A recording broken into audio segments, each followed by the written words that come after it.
بسم اللہ الرحمن الرحیم السلام علیکم ورحمۃ اللہ وبرکاتہ۔ ویلکم میں یوٹیوب چینل حافظ شفیق۔ معزز سامعین، امید کرتا ہوں کہ سب خیریت اور عافیت کے ساتھ ہوں گے۔ الحمدللہ سورہ عبس اس کا پارٹ 5 جس کے اندر انشاءاللہ آج ہم آیت نمبر 7 سے پڑھنے جا رہے ہیں۔ چند آیات اس کے آپ حضرات کے سامنے پڑھیں گے۔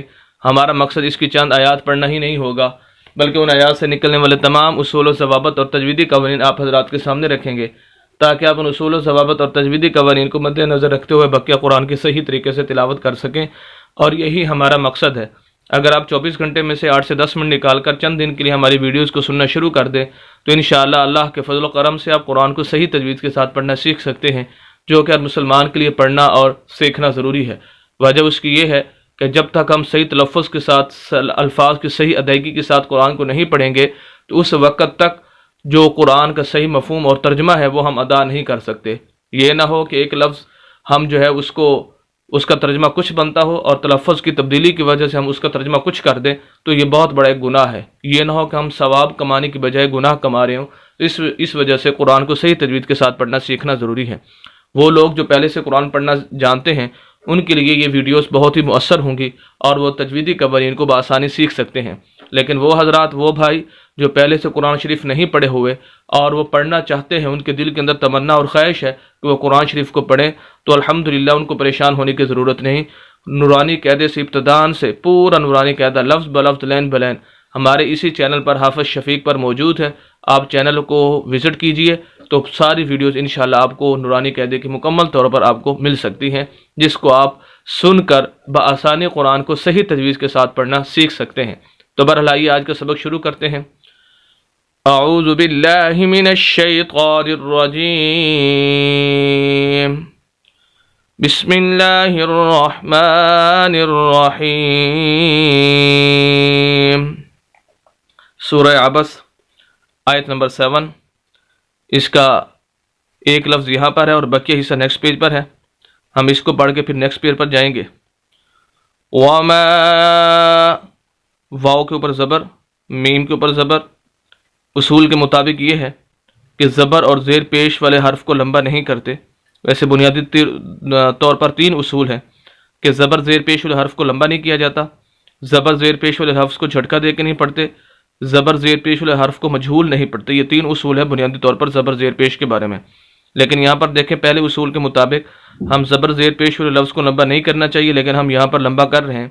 اصول اپنی جگہ بالکل درست ہے، لیکن اس کے اندر کچھ یہ تفصیل ہے کہ زبر زیر پیش والے حرف کو اس وقت لمبا کیا جا سکتا ہے اور کرنا ضروری ہوتا ہے جب زبر زیر پیش والے حرف کے بعد حروف مدہ جو کہ 3 ہیں، الف مدہ، واو مدہ اور یا مدہ، ان میں سے کوئی ایک حرف آ جائے تو پھر زبر زیر پیش والے حرف کو لمبا کرنا ضروری ہوتا ہے۔ اور جس لفظ سے پہلے الف سے پہلے حرف کے اوپر زبر ہوگی وہ الف مدہ کہلائے گا۔ باقی تفصیل اگر پوری آپ اس کی دیکھنا چاہتے ہیں تو چینل پر میری مستقل ویڈیو موجود ہے حروف مدہ کے بارے میں، آپ وہاں جا کر دیکھ سکتے ہیں۔ یہاں پر مختصراً میں نے آپ کو بتا دیا، جیسی جو چیز آتی جائے گی، الف مدہ، واو مدہ اور یا مدہ، میں انشاءاللہ تفصیل کے ساتھ آپ کو بتاتا جاؤں گا۔ تو بہرحال یہ الف مدہ ہے میم کے آگے، اس وجہ سے میم کو لمبا کر رہے ہیں کہ ہر وہ الف جس کے پچھلے حرف کے اوپر زبر آ جائے الف مدہ کہلاتا ہے۔ الف سے پچھلا حرف چاہے جو بھی ہو تو اس پر زبر کا ہونا ضروری ہے، تو ایسے حرف کو لمبا کر کے پڑھیں گے، تو اس وجہ سے میم کو لمبا کر رہے ہیں، وگرنہ اصول وہی ہے۔ جیسے واو کو ہم نے لمبا نہیں کیا کیونکہ اس پر زبر ہے، تو اصول کے مطابق یہ ہے کہ زبر زیر پیش والے حرف کو لمبا نہیں کرنا چاہیے۔ تو بہرحال ہمارا حرف ہو گیا وما، میم کو اس وجہ سے لمبا کیا ہے۔ چلتے ہیں نیکسٹ پیج کے اوپر، باقی حصہ اس کا نیکسٹ پیج کے اوپر ہے۔ ہم آ چکے ہیں نیکسٹ پیج کے اوپر۔ وما علیک الا یزکا، وما ہم نے نیکسٹ پیج کے اوپر پڑھ لیا۔ اب علیہ کا، عین کے اوپر زبر، لام کے اوپر زبر، اور اس لام کو ہم ملائیں گے یا کے ساتھ۔ وجہ اس کی یہ ہے کہ یا ساکن ہے، یہ سکون کی علامت ہے۔ اس کا دوسرا نام جزم بھی ہے۔ جس حرف کے اوپر یہ علامت آ جائے اس حرف کو ساکن بولتے ہیں۔ جیسے اب یہاں پر یا کے اوپر ہے تو ہم کہیں گے یا ساکن ہے۔ حرف ساکن کے بارے میں ایک اصول ذہن نشی کر لیں، صرف یہیں پر نہیں بلکہ پورے قرآن کے اندر جہاں بھی کسی بھی حرف کے اوپر سکون آ جائے گا تو اس کا پڑھنے کا اصول اور طریقہ یہ ہے کہ وہ حرف خود بخود نہیں پڑھا جائے گا جب تک کہ اس کو پچھلے حرف کے ساتھ اٹیچ نہیں کیا جائے گا، ملایا نہیں جائے گا۔ تو اس وجہ سے اس کو پڑھنے کے لیے ضروری ہے کہ پچھلے حرف کو یا کے ساتھ ملایا جائے یا ساکن حرف کے ساتھ ملایا جائے۔ تو اس وجہ سے لام کو ہم یا کے ساتھ ملائیں گے، علیک وما علیک۔ اللہ. حمزہ کو ہم لام کے ساتھ ملائیں گے، اس کو ہم حمزہ پڑھیں گے، الف نہیں پڑھیں گے.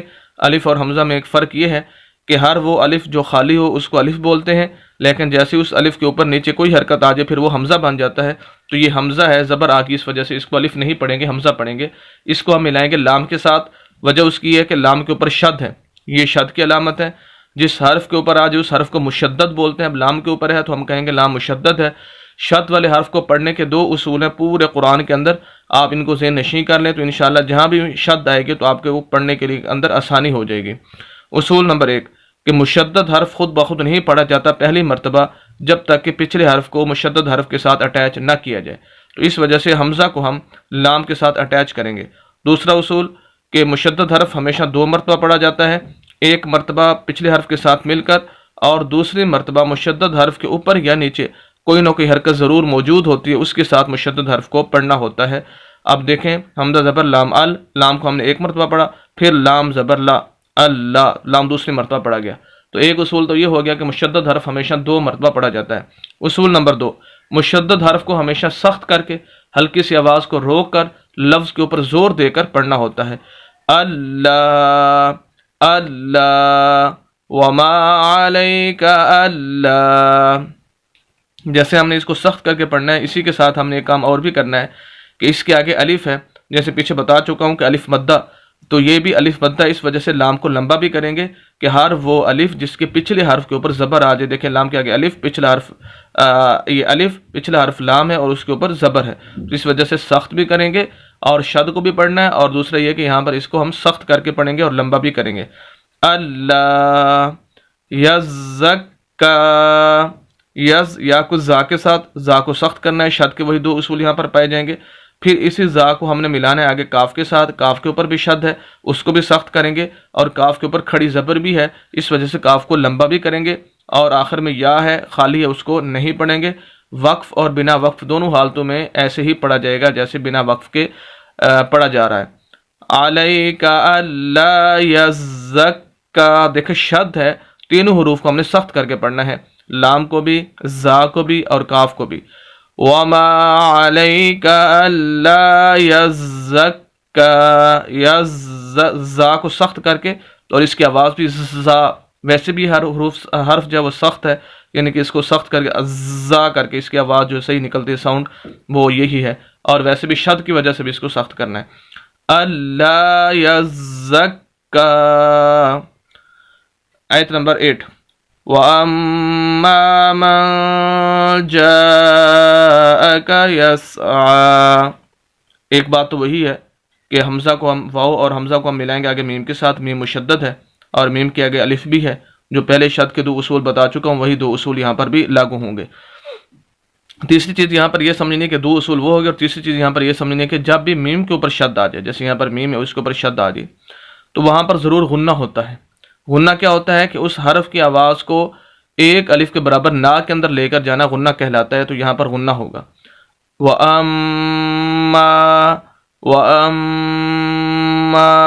جہاں پر ہم نے غنہ کرنا ہے اسی کے ساتھ میم کو لمبا بھی کرنا ہے کیونکہ اس کے آگے الف ہے اور الف مدہ ہے جس کی ڈیٹیل پیچھے 2 جگہ پر آ چکی ہے، بتا چکا ہوں. مَن جَاءَكَ، میم کو نون کے ساتھ یہاں پر ہمیں اخفا کرنا ہے.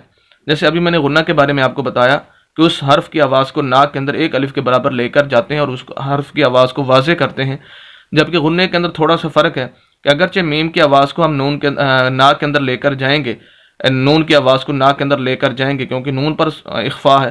اور اخفا کیا ہوتا ہے؟ مخفی سے، مخفی کا معنی ہوتا ہے چھپانا. 15 حروف ہیں کہ اگر نون ساکر اور تنوین کے بعد وہ 15 حروف میں سے کوئی حرف آ جائے جن میں سے ایک جیم بھی ہے تو وہاں پر غنہ کی بجائے اخفا کیا جاتا ہے. اخفا کیا ہے کہ اس حرف کی آواز کو ناک کے اندر تو لے کر جائیں گے جیسے غنہ کی آواز جاتی ہے، لیکن اس کو ظاہر نہیں کریں گے بلکہ چھپا کے رکھیں گے ناک کے اندر. اب یہ دیکھیں نون کی آواز ہم ناک کے اندر لے کر جائیں گے لیکن چھپائیں گے اس کو. من اگر واضح کرتے ہیں تو یہ غنہ بن جائے گا، جبکہ غنہ نہیں کرنا یہاں پر. مَن جَاءَكَ، جیم کیا کہ الف، اس پر مد، اور یہ سب سے بڑی مد ہے، 5 الف کے برابر ہم نے اس کو لمبا کرنا ہے. جَاءَكَ يَسْعَىٰ، یا کو سین کے ساتھ ساکن ہے، آئین کے اوپر کھڑی زبر، لمبا بھی کریں گے اس کو. آگے یا ہے خالی یا نہیں پڑھیں گے، وقف بنا وقف دونوں حالتوں میں یسعیٰ ہی پڑھا جائے گا. تو بہرحال پوری آیت اب ہماری وَأَمَّا مَن جَاءَكَ يَسْعَىٰ۔ امید کرتا ہوں کہ آج کی ویڈیو آپ بخوبی سمجھ چکے ہیں اور خصوصاً ان 2 آیات مبارکہ کی روشنی کے اندر جو اصول و ضوابط بتائے گا ان کو بخوبی جان چکے ہوں گے۔ مزید اسلامی ویڈیوز کے لیے اور قرآن کو صحیح تجوید کے ساتھ پڑھنے کے لیے ہمارے یوٹیوب چینل حافظ شفیق کو ضرور سبسکرائب کیجئے، صدقہ جاریہ سمجھ کر ہماری ویڈیوز کو شیئر بھی کیجئے۔ ملتے ہیں نیکسٹ ویڈیو کے اندر کل انشاءاللہ، اجازت دیں، اللہ حافظ۔